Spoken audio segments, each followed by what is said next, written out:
네, 안녕하십니까. 빌레펠 TV의 성도 여러분, 이재용 목사입니다.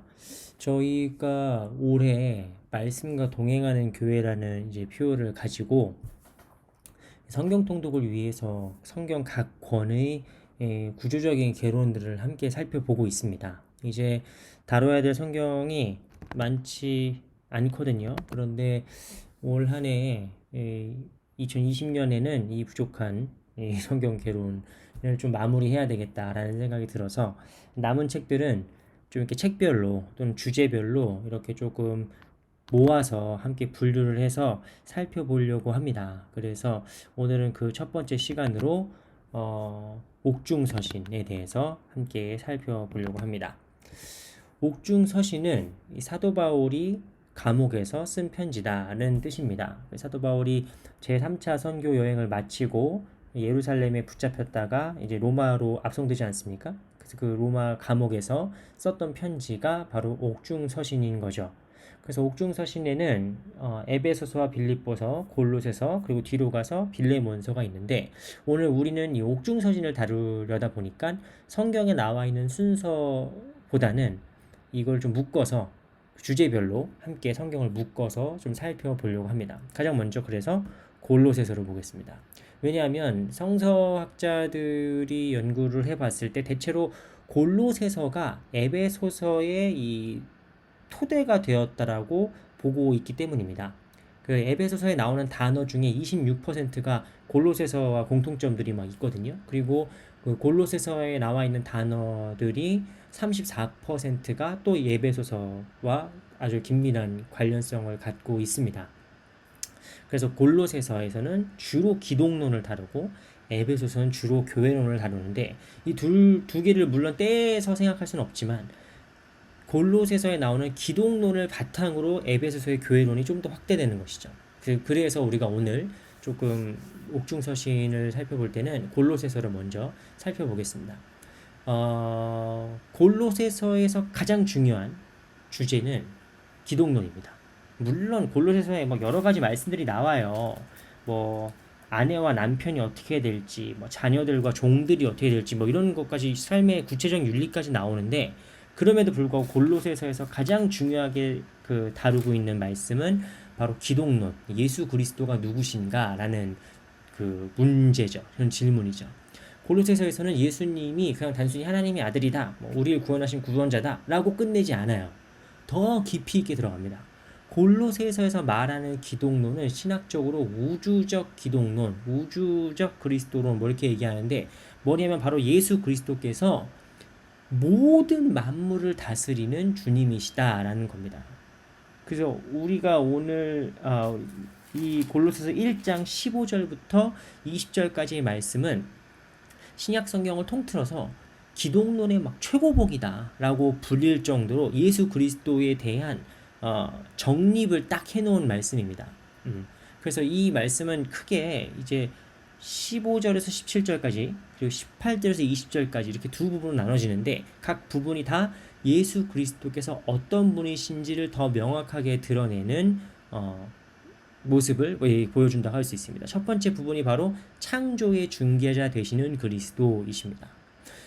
골로새서에서는 예수님이 단순히 예수 그리스도 아니죠 다시 골로새서에서는 그리스도께서 단순히 2000년 전에 베들레헴에서 태어나셨고 뭐 우리를 위해 죽으셨고 뭐 이런 걸로 끝내는 게 아니라 더 확장하고 심화시켜서 어디까지 가냐?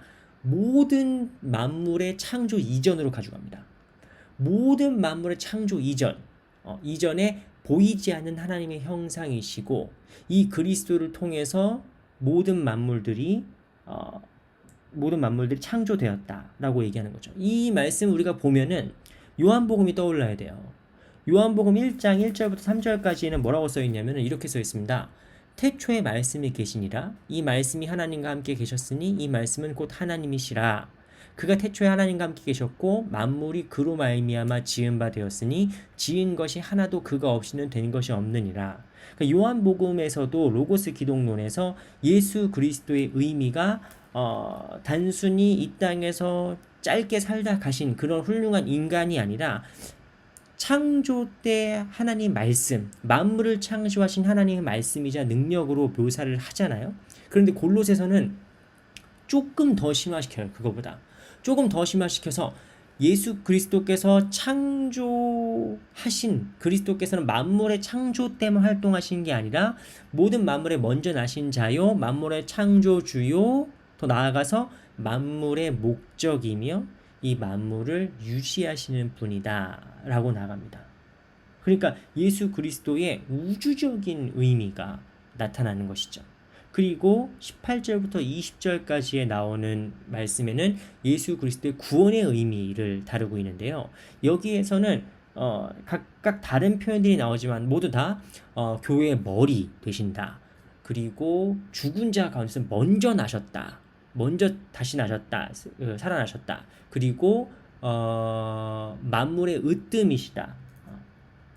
만물의 천친이 만물의 으뜸이 되셨다. 이런 말씀들이 강조하고 있는 것은 무엇일까요? 예수님 최고 이런 식의 논리가 아니라 바로 그리스도의 우선권을 가리키는 말입니다. 그리스도의 우선권. 그래서 우리가 여기서 주목해서 살펴봐야 될 건 뭐냐면은 그냥 예수 그리스도의 십자가 사건은 우리가 믿고 그냥 죽어서 천국 간다 이런 것이 아니라 20절에 뭐라고 합니까? 그의 십자가의 피로 화평을 이루셔서 만물, 즉 땅에 있는 것들이나 하늘에 있는 모든 것들이 화해되는 사건이라는 거죠. 그래서 예수 그리스도의 십자가의 사건은 그냥 우리가 믿고 죽으면 그냥 천국 가는 그런 마술 같은 것이 아니라 하늘에 있는 것들과 땅에 있는 것들, 즉 보이는 세계와 보이지 않는 영적인 세계가 화해되는 그리스도의 우주적인 사건이라는 거예요. 우주적인 화해의 사건이라는 것입니다. 이게 바로 골로새서가 보여주는 기독론의 우주적인 의미입니다. 근데 이게 왜 이렇게까지 골로새서에서는 예수 그리스도의 우주적인 의미를 이렇게 다룰까요? 다른 데서는, 다른 성경에서는 이렇게 우주적인 이런 거대한 이야기까지는 하지 않지 않습니까? 근데 골로새서는 왜 그러느냐? 왜냐하면 이게 당시 이게 골로새서를 읽으시다 보면은 골로새서에서 바울이 계속 경고하는 얘기도 나와요. 그러니까 자연 종교랄지 천사를 숭배하는 것들이랄지 너희가 금욕하는 것들이랄지 아니면은 철학과 헛된 속임수를 조심해라 이런 것들에 대해서 바울이 계속 경고하는 장면이 나오는데 그 이유는 무엇이냐면은 당시의 골로새 지역이 그런 것들이 되게 많았기 때문이에요. 그렇지 않습니까? 많았으니까. 골로새 지역은 부유하고 꽤 큰 도시였는데 이곳에서 특히나 발견되는 유적들이랄지 내용들이 뭐였냐면은 바로 혼합주의적인 종교입니다. 혼합주의적인 종교. 그리고 신비주의적인 사상이에요. 미트라 종교라고 하는데 신비주의적 종교들과 혼합주의적 사상들이 이 지역에, 골로새 지역에 아주 팽배하게 퍼져 있었기 때문입니다. 그러니까 이 사상들은 온갖 철학적인 이야기들과 점성술과 이렇게 페르시아 때부터 건너져 왔던 어떤 종교적인 사상과 이런 게 막 뒤섞여가지고 이런 거 있잖아요. 아리스토텔레스가 세계의 원소라고 얘기했던 4원소라고 얘기했던 물, 땅, 불, 공기 이런 거 있잖아요. 이런 걸 신격화해요. 철학과 종교를 짬뽕시켜서 신격화하고 그리고 신비주의적인 제사 이런 것들로 사람들 유혹하고 하는 겁니다. 그래서 점성술, 영지주의, 비밀 지식 이런 거 철학들과 짬뽕을 시켜가면서 신비적인 종교 이런 것들을 통해서 구원을 약속하는 거죠. 그래서 이런 것들에 사람들이 빨려 들어가는 겁니다. 그래서 어떤 거라도 이렇게 오늘날 치면 음모론이랑 비슷해요. 어떤 걸 갖다 놔도 음모론 안에 빨려 들어가면 다 짬뽕이 되는 거 아시죠? 그러니까 이런 혼합주의적인 종교의 특징은 뭐냐면 어떤 걸 갖고 와도 다 자기네 입맛대로 녹여버리는 겁니다. 그러니까 예수님 하면 예수님 훌륭한 분이었지. 근데 그거 알아? 그분 사실 십자가에서 죽지 않았어. 이런 거 있잖아. 왜 하나님이 자기 아들을 죽일 이유가 있냐? 그러니까 십자가에 죽었을 때는 하나님 영이 잠깐 떠나가셨던 걸 알지 이런 그런 거 교회에서 안 가르쳐 주지 이게 이단들의 전형적인 논리입니다. 2000년이 지나도 이단들의 전형적인 논리예요. 응? 예수님은 사실 십자가를 지신 게 아니고 뭐 예수님이 하나님의 아들이면 육신으로 오셨을 리가 없다. 뭐 이런 거 있잖아요. 왜냐면 영은 거룩한 것이고 육은 속된 것인데 어떻게 육신으로 오냐부터 시작해서 온갖 그 기독교의 복음의 진리를 자신들의 혼합 종교의 체계 안으로 이렇게 막 뒤섞어 버리는 겁니다. 그래서 골로새 교인들에게 필요한 건 뭐겠어요? 여기에서 필요한 건 뭡니까? 예수 그리스도의 유일성인 겁니다. 예수 그리스도의 우월성, 절대성인 거죠. 그럼 막 알지도 못하는 우주의 원소들을 끄지고 와서 뭐 예수는 소피아의 화신이니 뭐니 막 이런 얘기를 아무리 얘기해봤자 그게 성경에 나와 있는 예수 그리스도께서 보여주신 구원의 사역과는 전혀 관련이 없는 얘기잖아요. 그러니까 골로새서에서는 그렇게 못을 박는 겁니다. 예수 그리스도께서는 그런 혼합주의적인 철학과 헛된 속임수로 포장하거나 이렇게 포섭하거나 이렇게 오염시킬 만한 그런 분이 아니라 창조 이전부터 모든 만물에 먼저 나신 자고 또 예수 그리스도의 십자가의 사건은 하늘과 땅의 모든 것을 화해시키는 사건이었다고 예수 그리스도의 유일성과 우월성과 절대성을 강조하는 거죠. 그래서 예수 그리스도의 그 우주적 기독론, 예수 그리스도의 우주적 의미를 보여줌으로써 혼합 종교가 기독교의 복음을 지멋대로 요리하지 못하도록 선을 긋는 겁니다. 그거예요. 그래서 그 골로새서의 예수 그리스도의 의미가 대단히 확대돼서 나오는 것은 바로 그때 당시에 골로새 지역 그리고 헬레니즘과 그런 로마의 그런 문화들에게 섞이지 않으려는 노력이라고 볼 수가 있는 것이죠. 이것이 바로 골로새서에 나온 기독론의 가장 핵심적인 내용들이고요. 그리고 이제 골로새서 안에는 단순히 그런 이방 종교, 뭐 혼합주의적인 종교만 있었던 것이 아니라 또 유대인의 언제나 빠지지 않는 유대인의 율법주의자들 율법주의자들이 또 나와요. 그래서 막 할례를 받지 않으면 뭐 구원받은 게 아니네, 막 이런 얘기를 또 한단 말입니다. 그래서 골로새서에서는 그런 것들이 중요한 게 아니라 바로 그리스도인은 무엇이냐? 이미 구원을 받은 자들이고 구원은 우리가 뭐 할례를 받지 않으면 받지 못하고 뭐 이런 게 아니라 이미 구원을 받은 자들이다. 우리는 예수 그리스도의 십자가의 죽으심으로 말미암아 이미 구원을 받은 자들이고 우리가 이미 부활한 삶을 살고 있다라고 하는 실현된 종말론을 강조하고 가르치고 있습니다. 그리고 우리의 목적은 무엇이냐면은 이미 받았기 때문에 뭐 그런 영지주의자들처럼 우리가 뭐 거룩한 비밀을 아는 자로서 이렇게 거들먹거리고 사는 것이 아니라 흠없고 책망할 것이 없는 자로 자라는 것이죠. 이게 이따가 빌립보서에서 나오는데 구원은 이미 받은 것이고 동시에 이루어가는 것이다 라는 관점이 바울의 구원론에 있어서 되게 중요한 사상입니다. 어쨌든 골로새서에서는 그래서 예수 그리스도의 우월성, 유일성, 절대성을 강조하면서 우리 그리스도인들이 바로 그런 허탄한 신화들에 빠지지 말고 이 그리스도 안에서 이미 구원을 받은 자로서 이미 부활을 경험하고 사는 사람들로서 이렇게 살아가기를 바라고 있는 것이죠. 그리고 이 예수 그리스도를 믿는 사람들로서 그리스도를 중심으로 가정생활, 뭐 부부 관계랄지 자녀와 부모의 관계랄지 또 종과 주인이니까 그런 사회의 모든 관계가 예수 그리스도를 중심으로 다시 재편돼야 된다는 것을 가르치고 있습니다. 그러니까 골로새서에서 강조하고 있는 것은 기독론인데 이 기독론은 단순히 뭐 뜬구름 잡는 이야기가 아니라 당시에 뜬구름 잡는 이야기를 정리하려고 나오는 얘기예요. 그래서 우리가 이 말씀을 골로새서에서 다루고 있는 예수 그리스도 기독론이 이런 것이다라는 것을 우리가 알고 에베소서를 보면 그 우주적인 사건이신 예수 그리스도의 사건이 누구의 사건이다? 그냥 뭐 하늘의 천상에서 있었던 사건이 아니라 바로 오늘 우리의 사건, 교회의 사건이라는 걸 볼 수가 있습니다. 그래서 골로새서를 먼저 한 거예요. 그걸 안 보고 이거 성경을 통독하다 보면 약간의 애로사항이 뭐냐면은 이런 그 선후 관계를 우리가 알 수가 없으니까 에베소서를 딱 보시면 조금 어렵거든요.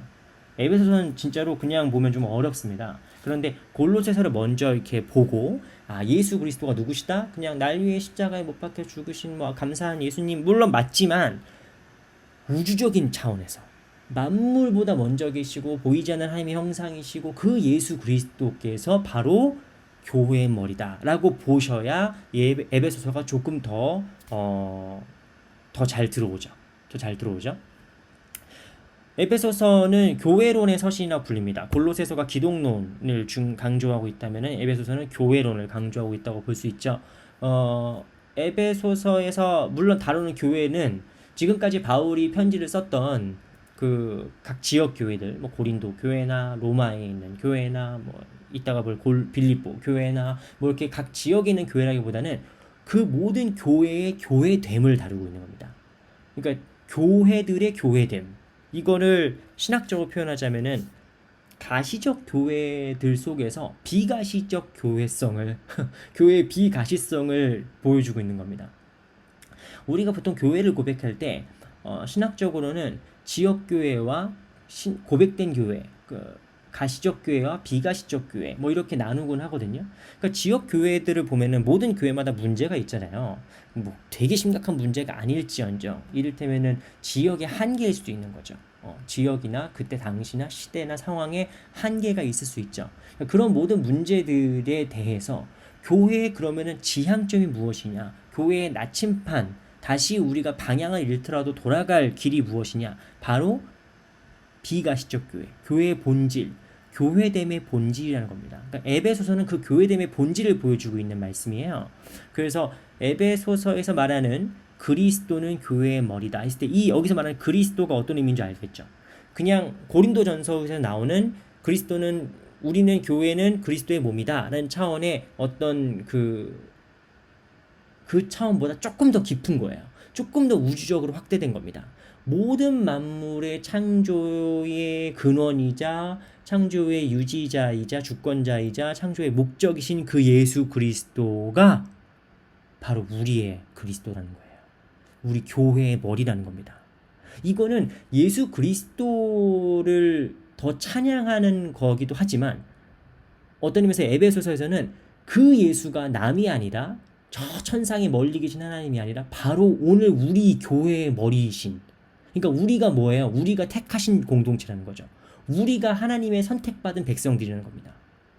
그래서 에베소서 1장 말씀에서 제가 너무나 좋아하는 말씀, 저뿐만 아니라 이제 저를 가르치셨던 은사님 중에 한국일 교수님이라고 계신데 그분께서 그 신학대학 교수면은 얼마나 교회에 여러 가지 안 좋은 얘기도 많이 듣겠어요. 그렇죠? 여러 가지 안 좋은 이야기도 많이 보고 그래서 한때 이분이 교회에 되게 실망이 많이 들었대요. 교회에 희망이 없나? 뭐 이런 생각도 들었는데 이 말씀을 통해서 다시 새 힘을 얻으셨다고 합니다. 뭐냐? 교회가 어떤 존재냐? 교회는 에베소서 1장 23절 말씀이에요. 교회는 그의 몸이니 어떤 몸? 예수 그리스도의 몸. 교회는 그의 몸이니 그가 어떤 분이냐? 만물 안에서 만물을 충만하게 하시는 이의 충만합니다. 좀 어려운 말이죠. 그러니까 교회가 그리스도의 몸이라는 것은 무엇이냐면은 그리스도가 누군지를 알아야 되는 거예요. 그리스도가 어떤 분이냐? 그냥 기독교에 2000년 살다 가신 그런 위대한 성인이 아니라 만유를 충만하게 하시는 분인데 그분이 충만하게 계신 곳이 어디냐? 바로 교회라는 거죠. 그러니까 이거는 그리스도와 교회의 관계는 엄청나게 중요한 겁니다. 우리의 생각보다 중요한 거예요. 왜냐하면 교회는 단순히 어느 지역사회에 뭐 여러 가지 이유로 원인으로 발생한 사회적인 집단이 아니라는 겁니다. 우리 교회 빌레펠트 교회만 해도 지금 내년이면 창립 30주년인데 30년 전에 한인들이 우리 빌레펠트 지역에 유학을 왔거나 정착을 했거나 뭐 사업을 하시거나 취업을 한 분들이 우연찮게 모여가지고 우리 뭐 교회나 만들까 해서 세워진 교회가 아니라는 거예요. 그게 지역의 역사랄지 문화사회적 관점에서 볼 때는 그게 사실이라 하더라도 교회는 어떤 곳이냐, 어떤 공동체냐, 바로 만물을 회복하려 하시는 하나님의 그 원대하신 구원과 창조의 사역에 교회가 그 중심에 있다는 겁니다. 교회는 어떤 존재냐? 만물을 회복하려 하시는 하나님의 구원 사역의 중심에 있는 존재입니다. 그러니까 그리고 만유를 충만하게 하시는 예수 그리스도가 충만한 곳이 바로 참된 교회라는 거죠. 그러니까 이게 교회의 정체예요. 교회의 주소입니다. 교회 주소는 어디냐? 우리 교회 주소는 어디냐? 뭐 독일, 빌레펠트시, 뭐 헤르만 뭐 이게 아니라 교회 주소는 어디입니까? 하나님의 구속사역 속에 만유를 충만하게 하시는 예수 그리스도가 충만하신 그곳. 그곳이 바로 교회다. 그것이 바로 참된 교회됨의 자리다.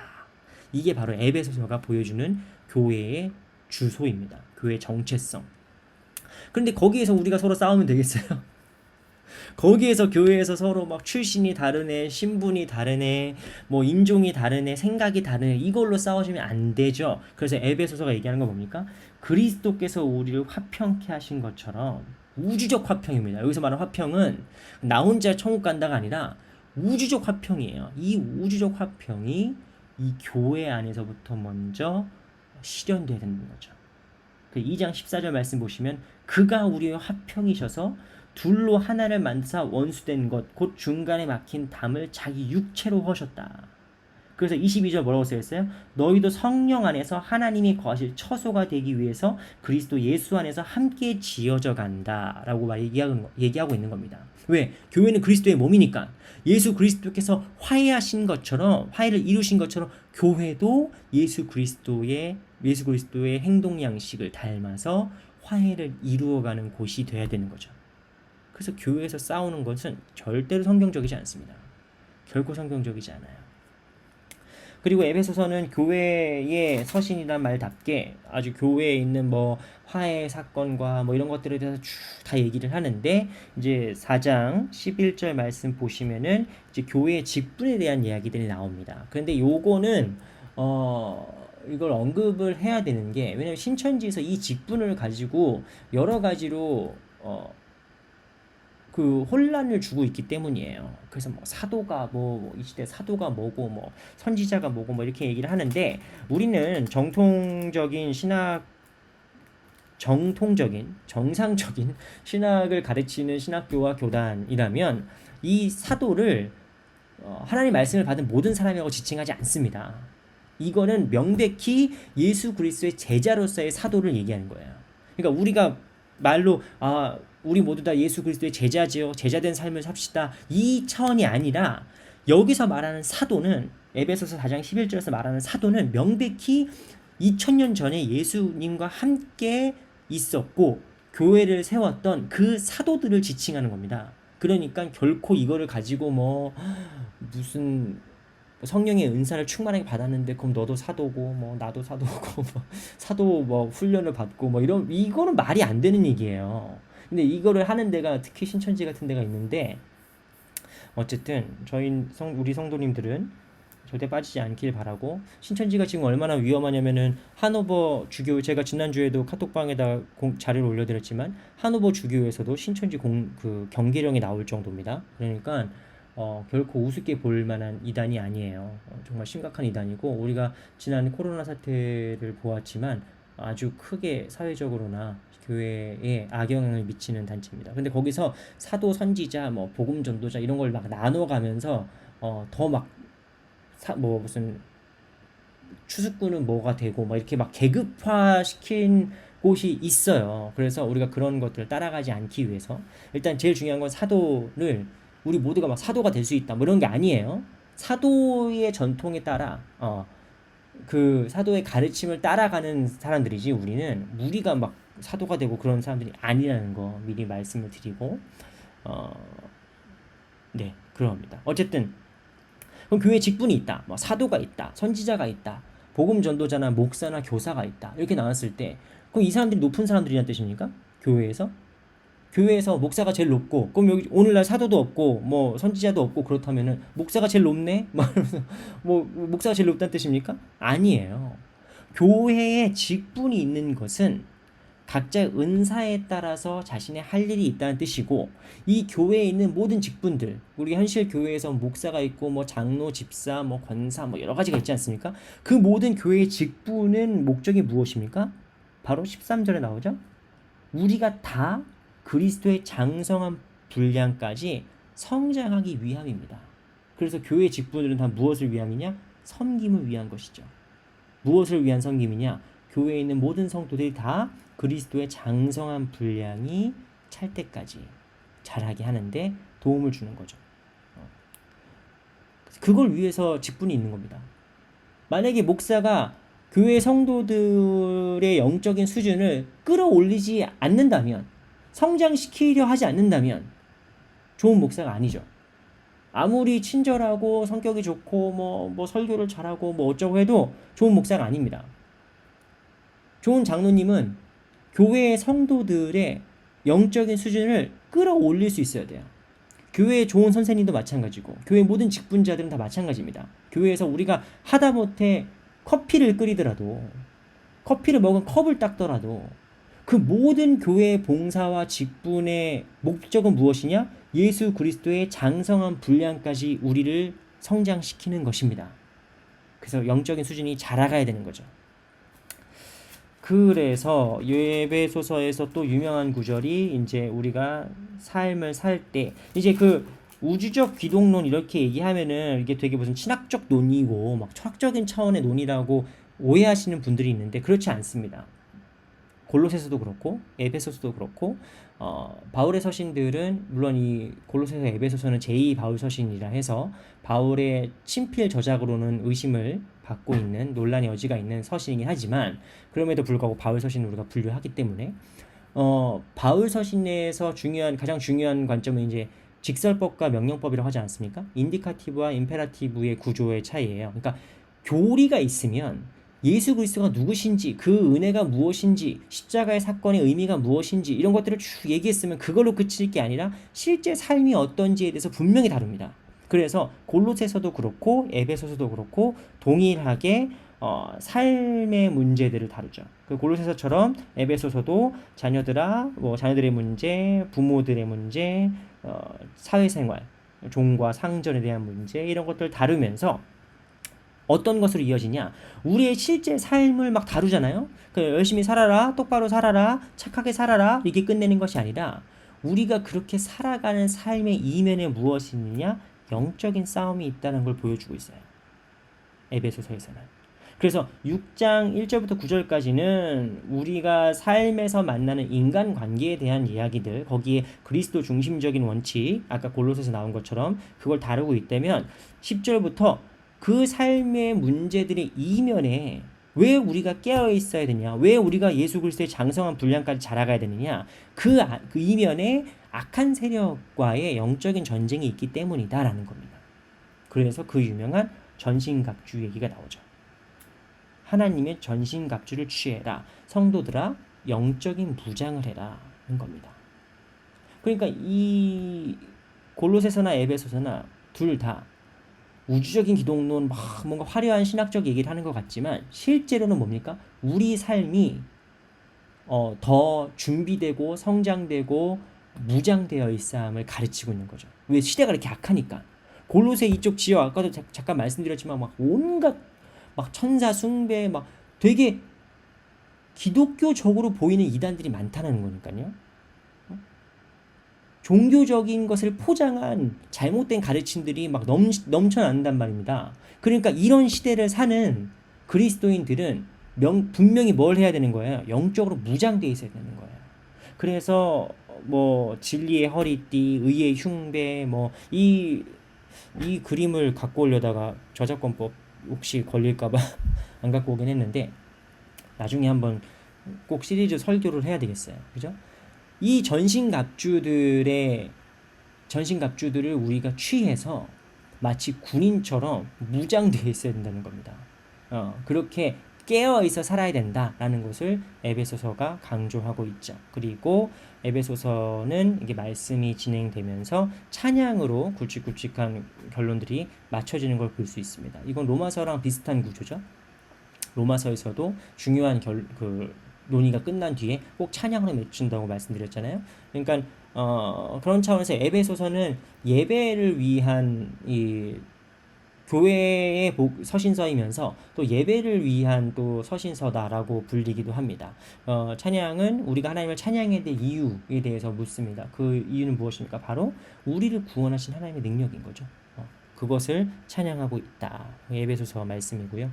에베소서 말씀은 장로교회 아버지라 할 수 있는 장깔뱅이 가장 사랑했던 그 말씀이라고 해요. 설교문이었고 사도 바울 서신 중에서 뭐 바울 서신의 왕관이다 뭐 이렇게 극찬할 정도로 좋아했다고 합니다. 뭐 당연히 우리 모두 다 모든 말씀이 그렇지만 에베소서는 특히나 골로새서와 에베소서 여기서 다루고 있는 문제 의식 그리고 예수 그리스도의 절대성과 우월성과 유일성은 오늘날 같이 이렇게 혼합주의적인 세대 속에서 저에게도 꼭 필요한 말씀이자 또 방향이 아니겠는가 이런 생각을 해보았습니다. 되게 언뜻 그거 같았어요. 꼭 구약 성경에서 느헤미야, 에스라와 느헤미야를 보는 것처럼 그 에스라에서 율법이 회복되고 느헤미야에서 성벽이 재건되지 않습니까?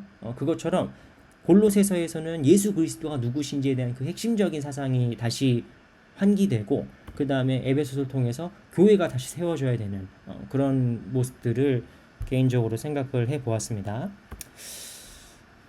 그 다음에 이제 빌립보서입니다. 원래는 빌립보서 에베소서 뒤죠. 근데 우리는 이렇게 살펴보았습니다. 빌립보서는 우리가 한마디로 얘기해서 빌립보서에서 얘기하는 게 뭐냐? 기쁨이다 라고 얘기할 수 있습니다. 빌립보 지역은 이 빌립보 지역은 지역 속에는 그냥 설명이 이렇게 나와 있고요. 빌립보는 교회는 2차 선교 여행 때 바울이 마게도니아 지방으로 가서 환상을 보고 이제 원래는 자기가 소아시아 터키 지방을 더 돌고 거기서 선교하려고 했으나 꿈에서 환상을 보고 마게도니아로 가잖아요. 그 마게도니아 지역을 가서 최초로 세운 교회가 바로 빌립보 교회입니다. 유럽 최초의 교회죠. 유럽 최초의 교회로서 빌립보 교회인데 이 빌립보 교회가 어려운 중에도 바울을 정말 많이 도와줘요.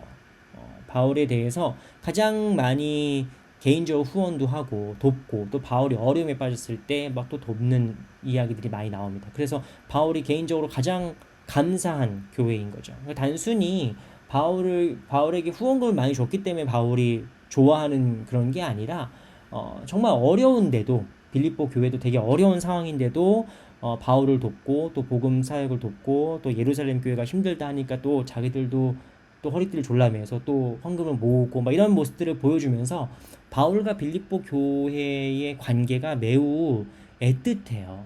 그래서 기쁨이라는 단어가 빌립보서에서 계속 나오는데 이 빌립보서에서 말하는 이 기쁨은 뭐랄까요 막 하하호호 하는 그런 재미가 아니라 그 뭐랄까요 그 흐뭇하기도 하고 막 애잔하기도 하고 그런 기쁨이죠. 그런 삶이 막 녹아들어 있는 기쁨인 거죠.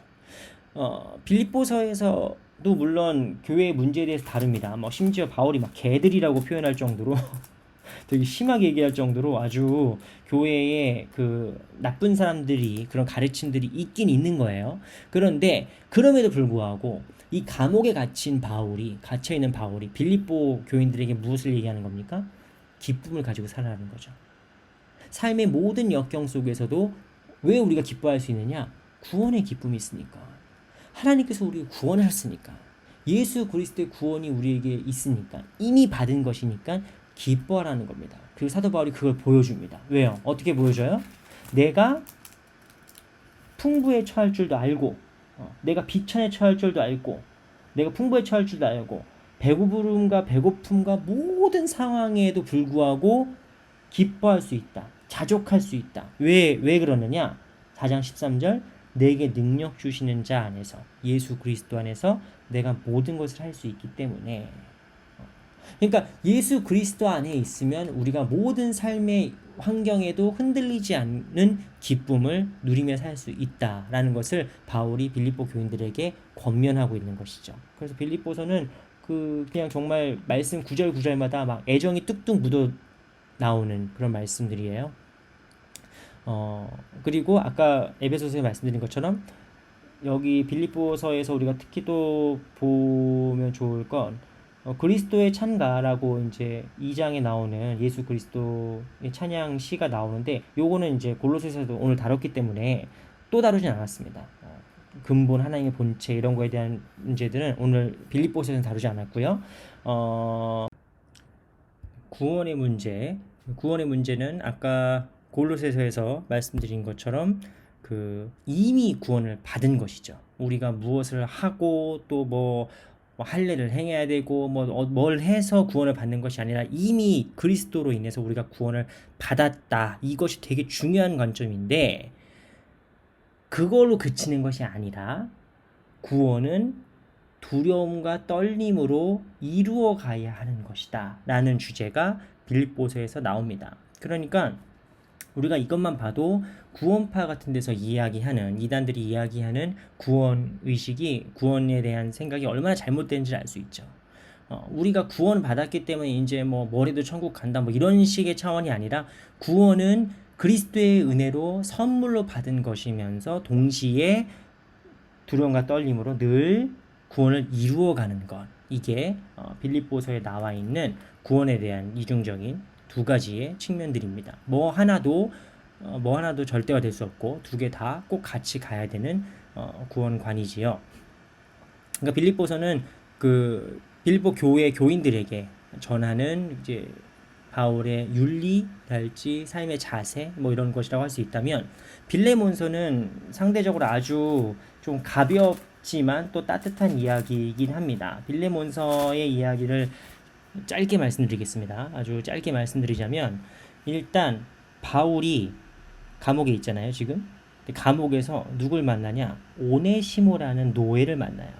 근데 이 노예를 만나서 전도를 합니다. 근데 바울이 알고 봤더니 이 오네시모가 어떤 사람의 노예였느냐면 빌레몬의 노예였습니다. 근데 빌레몬은 바울이 아는 사람이거든요. 왜? 바울이 전도한 사람입니다. 그 전도에서 그리스도인이 되었고 또 빌레몬은 가정교회로 모이는 장소를 제공할 정도로 아주 헌신적인 그리스도인, 교인이었던 것이죠. 그러니까 이게 퍼즐이 맞춰지듯이 바울이 빌레몬을 전도했고 빌레몬이 훌륭한 그리스도인이 되었는데 이 빌레몬의 종이었던 오네시모가 빌레몬에게 어떤 뭔가 피해를 주고 도망을 간 거예요. 그게 어떤 피해인지는 잘 모르겠습니다. 뭐 물건을 훔쳤는지 뭐 재산상의 피해인지 신체적인 피해인지는 알 수 없지만 어쨌든 오네시모는 노예고 빌레몬은 주인이지 않습니까? 그러면은 고대 법상에서 어떻게 하겠습니까? 주인이 당연히 노예를 자기 마음대로 할 수 있는 거 아니겠어요? 근데 그런 상황에서 바울이 오네시모에 대해서 뭐라고 얘기하느냐? 갇힌 중에 낳은 아들이라고 표현합니다. 그러니까 바울이 오네시모를 무척 아낀 사람이다 라고 빌레몬에게 소개하는 거죠. 실제로 아꼈는지 아닌지 모르죠. 그거는. 그런데 어쨌든 바울이 지금 도망자인 노예에 불과한 오네시모를 내가 이렇게 아끼는 사람이다. 얘 나한테 이렇게 소중하다. 이렇게 중요한 사람인데 너한테 다시 갈 건데 너 나를 봐서라도 얘를 좀 용서해 주라는 얘기죠. 그러니까 바울이 지금 오네시모를 위해서 자기 속된 말로 자기 이름을 파는 거죠. 노예를 위해서. 그 빌레몬에게 심지어 바울은 명령할 수도 있습니다. 너 이제 그냥 받아들여라. 이렇게 요구할 수 있어요. 그런데 바울의 인격의 수준이 나오는 거죠. 처벌을 받을 수 있는 오네시모를 위해서 크게 이렇게 오네시모를 띄워주고 이 오네시모를 살려주고 그 다음에 빌레몬에게도 내가 너에게 부탁한다. 사랑으로 이렇게 간구한다. 라고 얘기하면서 겸손하게 부탁하는 겁니다. 그럼 빌레몬이 오네시모를 어떻게 받겠어요? 그냥 도망자인 노예가 아니라 자기의 스승인 사도 바울의 이름으로 왔는데 빌레몬은 어떻게 하겠습니까? 받아줘야죠. 그리고 오네시모는 어떻게 가겠어요? 죽을 목숨이었는데 바울의 그 따뜻한 사랑의 중재, 화해를 통해서 다시 주인에게 돌아가서 충성하지 않겠습니까? 그래서 이 짧은 편지 빌레몬서가 보여주는 건 뭡니까? 이게 상생이라는 겁니다. 상생. 다 사는 거죠. 빌레몬도 그리스도인답게 처신할 수 있고 오네시모도 변화받을 수 있는 계기가 되고 사도 바울도 바로 자신의 가르침을 실천할 수 있는 상생의 관계가 이 짧은 빌레몬서에 나오게 되는 겁니다. 그래서 빌레몬서의 말씀은 우리에게 너무 짧은 일화 같은 이야기지만 되게 많은 깊은 울림을 준다고 할 수가 있죠. 한 가지 신학적인 주제가 하나 있는데 그건 바로 뭐냐면은 바울이 빌레몬에게 노예제도 철폐하라고 얘기하지 않았고 오네시모 보고 하나님 안에서는 주인이고 남자고 여자고 주인이고 종이고 없다. 다 하나다. 그러니까 오네시모한테 더 멀리 도망가라. 이렇게 얘기하지 않았단 말이에요. 그래서 어떤 성서학자들은 어떤 사람들은 이제 바울이 노예 제도를 긍정한 거 아니냐, 라고 주장하는 또 삐딱한 분들이 계세요. 그런데 사도 바울이 강조하고 있는 건 결국 그거죠. 성경의 기본적인 윤리가 다 그렇습니다. 어떤 뭐 사회를 변혁할 만한 막 엄청난 혁명도 필요하겠죠. 그런데 그런 급진적인 혁명을 주장하는 것이 아니라 지금 그렇다고 이 세상에 그냥 안주하는 것이 아니라 야 뭐 종이면 그냥 뭐 죽어야지 뭐 이게 아니라 현실에 순응하지도 않고 현실을 부정하지도 않고 이 현실 속에서 그리스도인답게 사는 삶을 살아가는 거예요. 그걸 실천적 현실주의라고 부를 수 있습니다. 사도 바울이 강조하고 있는 윤리가 무엇이겠어요? 그리스도인답게 사는 법은 이 세상에서 그리스도인답게 실천적으로 살아가는 삶을 강조하는 것이죠. 그래서 뭐 노예 제도를 긍정한 것이냐 뭐 그런 건 아닙니다. 뭐 노예 제도를 부정한 것이냐 그것도 아닙니다. 하지만 이런 제도와 이런 세상일 뿐이지만 그 속에서도 충실히 사는 것, 그것을 강조한 것이라고 볼 수 있죠. 네, 어떻게 하다 보니까 너무 길어졌죠. 지금까지 성경 공부 중에 가장 긴 시간을 한 것 같은데요. 정말 죄송하고요. 네, 이제 얼마 남지 않아서 그런지 갑자기 할 얘기가 더 많아지는 것 같습니다.